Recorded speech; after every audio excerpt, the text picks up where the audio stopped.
भगवत गीता में आपके लिए कुछ उत्तर हैं। गीता का अध्याय 4 पारलौकिक ज्ञान के बारे में है, जो आत्मा और परमात्मा से उसके संबंध का ज्ञान है। कृष्ण यह समझाते हुए प्रारंभ करते हैं कि योग का विज्ञान एक प्राचीन और शाश्वत शिक्षा है। यह पीढ़ी दर पीढ़ी सूर्य देवता विवस्वान से मनु तक और मनु से इक्ष्वाकु तक पारित होता रहा है। तब कृष्ण कहते हैं कि यह परम रहस्य समय के साथ खो गया है, लेकिन अब वह इसे अर्जुन के सामने प्रकट कर रहे हैं, क्योंकि वह उनका भक्त और मित्र है। कृष्ण योग विज्ञान के महत्व पर जोर देते हैं। उनका कहना है कि यह परम रहस्य और सबसे प्राचीन विज्ञान है। इसे प्राप्त करके मनुष्य सभी पापों से मुक्त हो सकता है। कृष्ण फिर बताते हैं कि अव्यक्त से परे एक वास्तविकता है। यह सत्य शाश्वत एवं अविनाशी है। जो लोग इस वास्तविकता तक पहुंचते हैं, उनका दोबारा जन्म कभी नहीं होता। कृष्ण कहते हैं कि उनका परम धाम अस्तित्व और अस्तित्व से परे है। जो लोग इस धाम को प्राप्त कर लेते हैं, वे कभी वापस नहीं लौटते। फिर कृष्ण गतिविधि के क्षेत्र, क्षेत्र और क्षेत्र के ज्ञाता, क्षेत्रज्ञ के बीच अंतर बताते हैं। क्रिया का क्षेत्र भौतिक शरीर है और क्षेत्र का ज्ञाता आत्मा है। कृष्ण कहते हैं कि जो लोग कर्म क्षेत्र और क्षेत्रज्ञ के बीच अंतर जानते हैं, वे मृत्यु से मुक्त हो जाते हैं।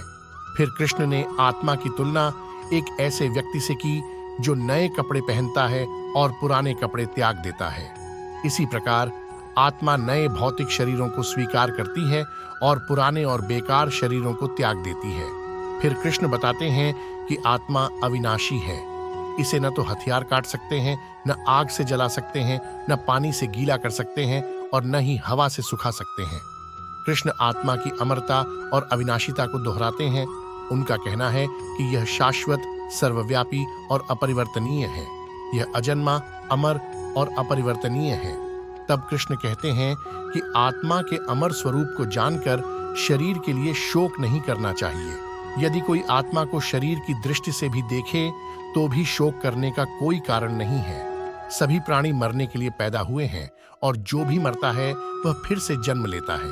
इसलिए अपरिहार्य के लिए शोक करने का कोई कारण नहीं है। मुख्य श्लोक और उनके अर्थ। श्लोक 4.3 योग विज्ञान परम रहस्य और सबसे प्राचीन विज्ञान है। इसे प्राप्त करके मनुष्य सभी पापों से मुक्त हो सकता है। श्लोक 4.6 कृष्ण का परम धाम अस्तित्व और अनस्तित्व से परे है। जो लोग इस धाम को प्राप्त कर लेते हैं, वे कभी वापस नहीं लौटते।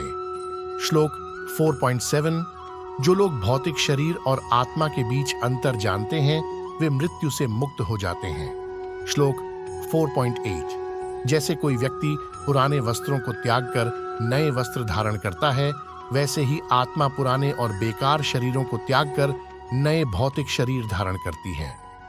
श्लोक 4.9 आत्मा अविनाशी है।